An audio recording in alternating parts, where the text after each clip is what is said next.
apple in the pines, waiting for us around the bend. Picture in your mind forever.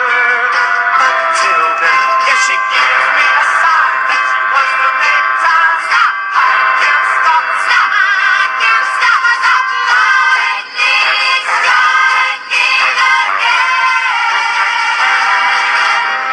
Lightning striking again. Lightning striking again.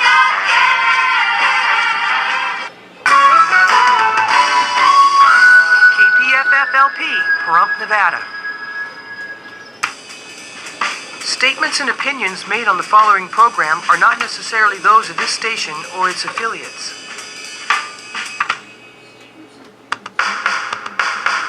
Fighting Corruption with Anthony Greco. Fighting Government Corruption, the Real Gangsters.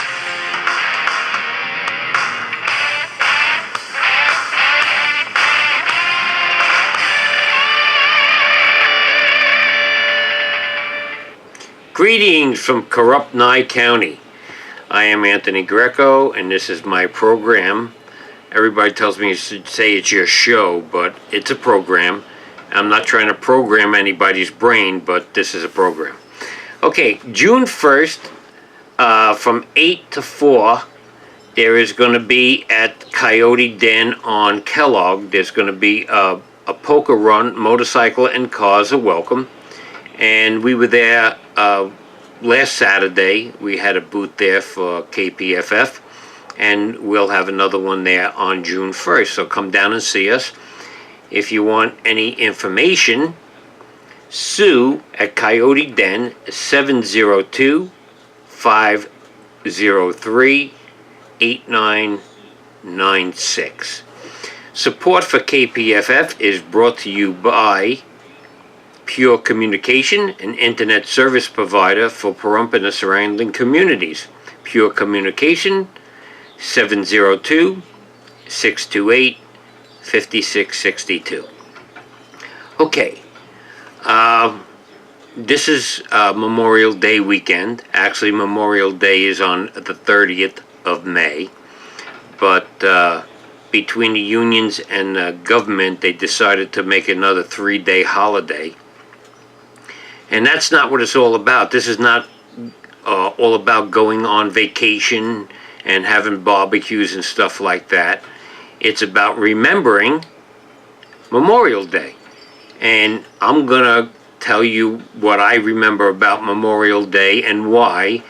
Right off the top of my head, I have nothing written down on this. So we'll start with World War I. Angelo Greco, my grandfather, was in the cavalry. He was, I think he was basic training in Finger Lakes, upstate New York. And I remember seeing pictures of him with his World War I uniform, and he was cavalry because they had the real baggy pants and stuff like that. And actually for years when I was a kid, we had the sword that he carried. I don't know what happened to it. But, you know, things get misplaced over 50, 60 years. It happens. So, now World War II, you have my father, Angelo C. Greco, who volunteered for the Navy. He went to school for aviation mechanic, so he was in the Philippines, and that's what he did during World War II. My Uncle Nick, who was my mother's brother, he was basic training in Texas. How I know that is because when he was gone, her parents got a dog and they called it Tex, because that's where my grandfather was. My uncle was in Texas. And he was in the Aleutian Islands, and when they were bayoneting, a lot of guys got killed because it was so cold up there. Their sleeping bags would freeze, the zipper would freeze, and they were being bayoneted. They'd get killed in their sleep. They couldn't get their bags open, and they were just being killed by bayonets. They didn't even get shot. He lived through that. He was in a lot of conflicts. He really never told you a lot of stories about World War II. He was more, would tell you about the women and the gambling, the crap games that he was in. So he saw a lot. He was injured numerous times. He had a Bronze Star. I know he had at least one Purple Heart. I think he had more than one, but I know for sure he had one. He was burnt, phosphorus bombs. He got burnt. That was one of his injuries. He lost partial eyesight from another problem. But like I said, he would talk about his basic training, and then he talked about crap games. And then my Uncle Phil, who was married to my mother's sister, he was an uncle through marriage. He was in World War II also. And one of the stories that stands out to me is he said when he hit Anzio Beach and hit the sand, the first thing that was in his face was somebody's arm. So these guys really didn't have a picnic. This was, and when they went in, it wasn't a 2-year thing. You got drafted, you were there until it was over. I mean, that's just the way it was. Another, my father's Uncle Anthony, he was in World War II, was paratrooper. He was injured numerous times. That was my grandfather's brother. He had another brother, Jim, and he was in World War II. He didn't see much action because he was a boxer. So because he was so good, they really didn't send him overseas and stuff. They kept him here, and you know, between the different units, they would have boxing matches and stuff. So I don't think he saw too much action. Vietnam era was my brother. I was too young for it. Nixon had ended the war, so I wasn't drafted. My brother actually volunteered for the Navy, but they didn't take him because he found out when he was getting checked that he was colorblind. So he ended up going into Army, and I think it was the 101st. I think that was that.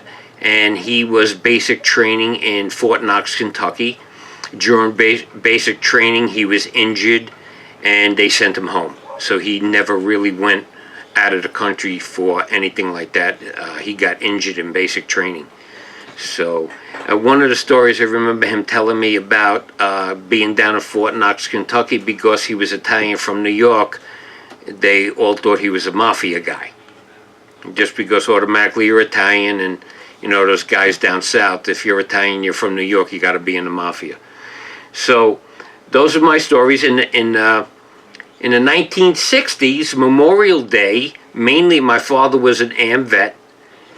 He was a commander, he was a treasurer. My mother was in the AMVET auxiliaries.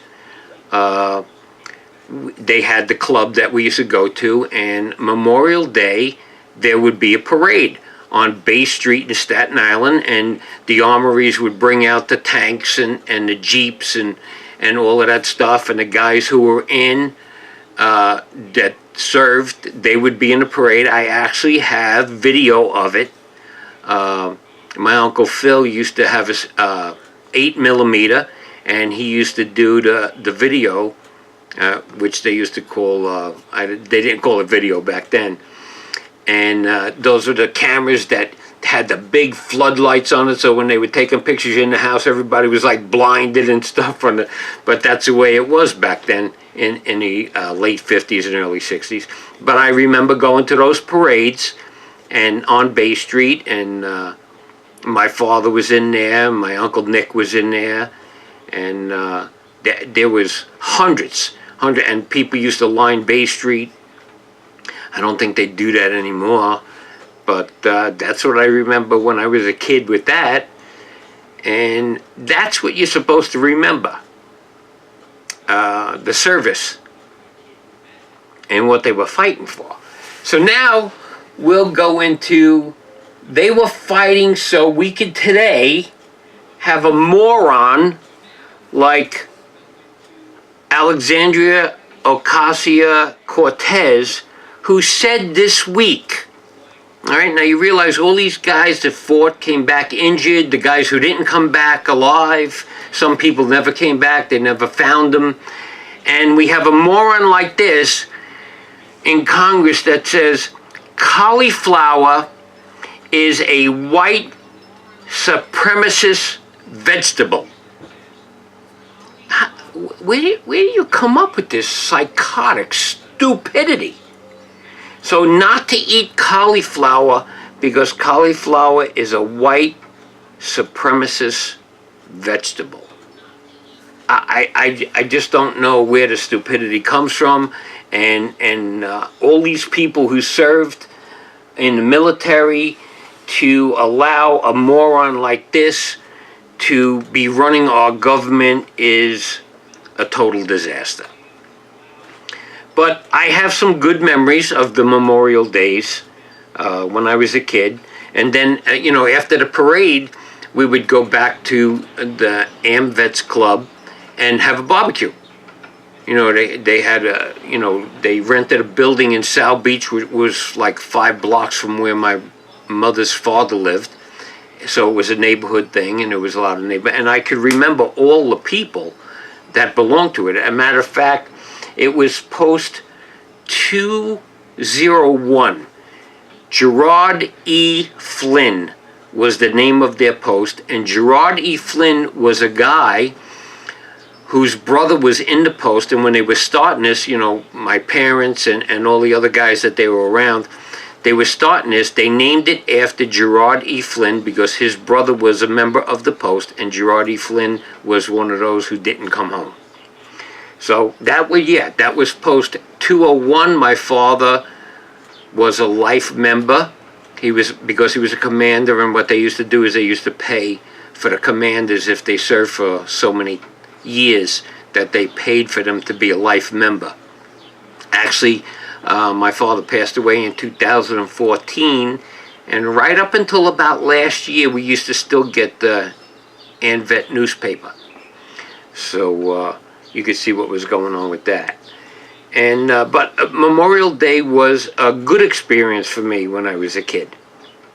And they were all very proud to serve.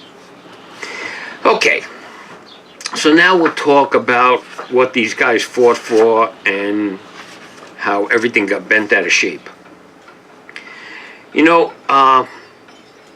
Congress, they're passing these rules about abortion.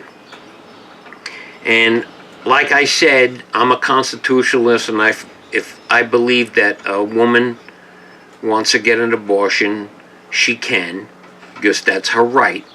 But I don't think the tax dollar should pay it, because there are people like me that don't believe in abortion, and whatever tax dollars I ever paid in my life shouldn't go for it.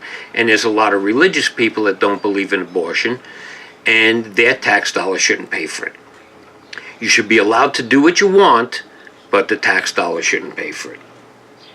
Unfortunately, the parents of the people that were in Congress should have thought about abortion when they were pregnant for these lunatics. Maybe we wouldn't be in the shape that we're in, but that's just being sarcastic, and it really doesn't mean anything. It's just something I brought out. But they don't realize that if they're, if their mother had thought about it, and this is another problem I have with abortion is, what about the man who's involved in that? Does he get any say in it? Yes, it's the woman's body, but it's still, if you go to a full-term situation, the man who was involved in that child, doesn't he get a say? Nobody ever talks about that. Are these women going out and getting abortions without telling the man?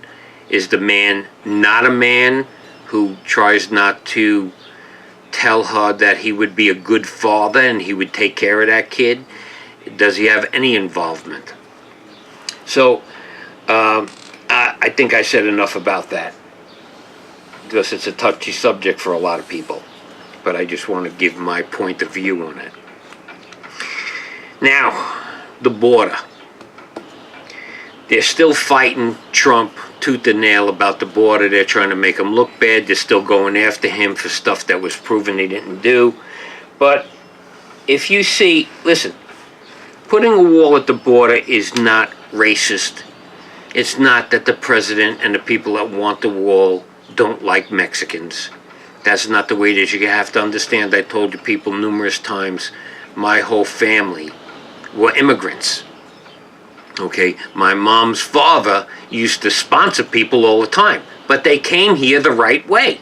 And they made sure when they came here, the reason why he would sponsor them is that he was guaranteeing that he would, while they were here, he would take care of them until they can get on their feet. And that's what my mother's parents did. The person would live with them, they'd get a job, they'd get on their feet, they'd save some money to be able to afford to bring their families over, save some money, and then go get their own place, then call for their families to come. Now, these people didn't come here to turn New York and the United States of America into Italy. They were coming here for a better life, and they wanted to live the American way. And they all fought to learn to speak English because that's what you did in America. The United States of America, you spoke English. So, you know, immigrants are coming for a different reason today. And, you know, yes, they're fleeing poverty, and that's what happened with my family. They were leaving places where they were being overtaxed on everything.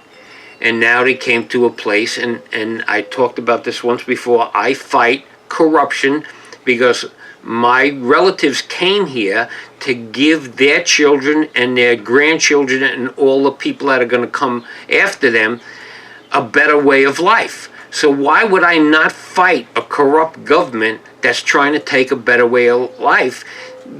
My relatives came here to give us that. Why would I allow that to be taken away?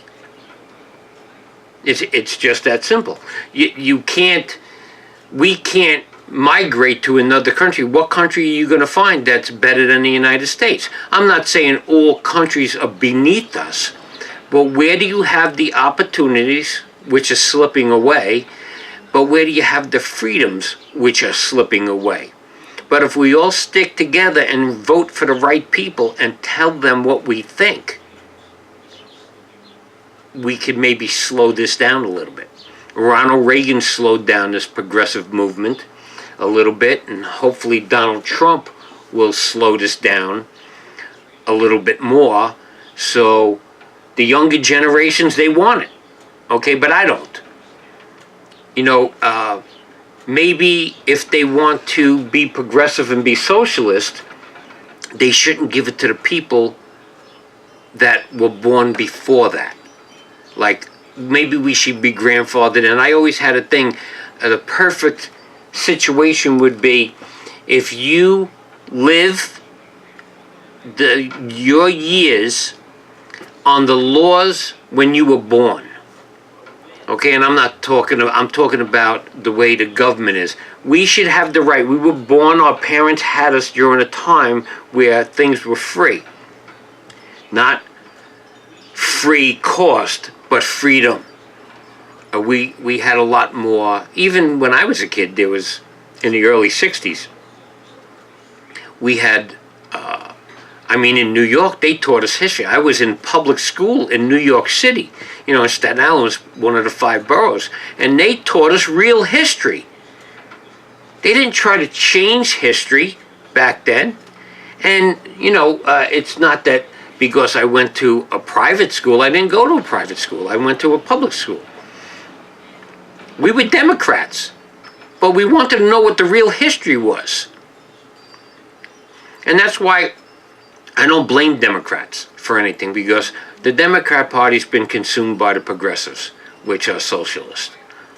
And we're going in a bad direction. Look at New York now. A person could not have the opportunities I had when I was a kid in New York now. I mean, look at de Blasio. I mean, they were talking about it on Fox News on the Gutfeld show. They were saying that when you're walking through Manhattan, you could smell urine and feces everywhere you go. And we're not talking about in just a poor neighborhood. We're talking about people that are paying tens of millions of dollars for an apartment to own it, and then pay $5,000 to $10,000 a month for, like a co-op fee type deal. They're paying millions of dollars for things, and they come out of their place, and while they're walking to their limo, while the doorman is opening the door, they smell urine and feces. Why would you want to live there? I don't get it. Why wouldn't they fight the people that are running their government to get that cleaned up? I mean, it's ridiculous. So, and speaking on this, I always talk about my friend Vinny. I went to high school with him. I know him since I'm 14, and he was in the government. He 40 years of law enforcement. The last 19, he was the Assistant Investigator General for the Department of Investigation. And he has guys that he worked with that are still working, and the guys he retired, and they are becoming preppers. And why are they becoming preppers? Because there's some tinfoil hat wearing moron or a crazy person? No. They see the handwriting on the wall, and this is not going to end well if it keeps going the way it's going. You cannot support everybody. The rich people will leave the country, and they definitely should. And people have they say bad things about big corporations that make money, and not all of them are animals. Not all of them are Monsanto that are trying to poison you and make you sick so the big pharmaceutical companies can make money. There are companies out there that give people in business millions of dollars a year in grants to make other businesses prosper. Now, everybody has, if you listen to Congress,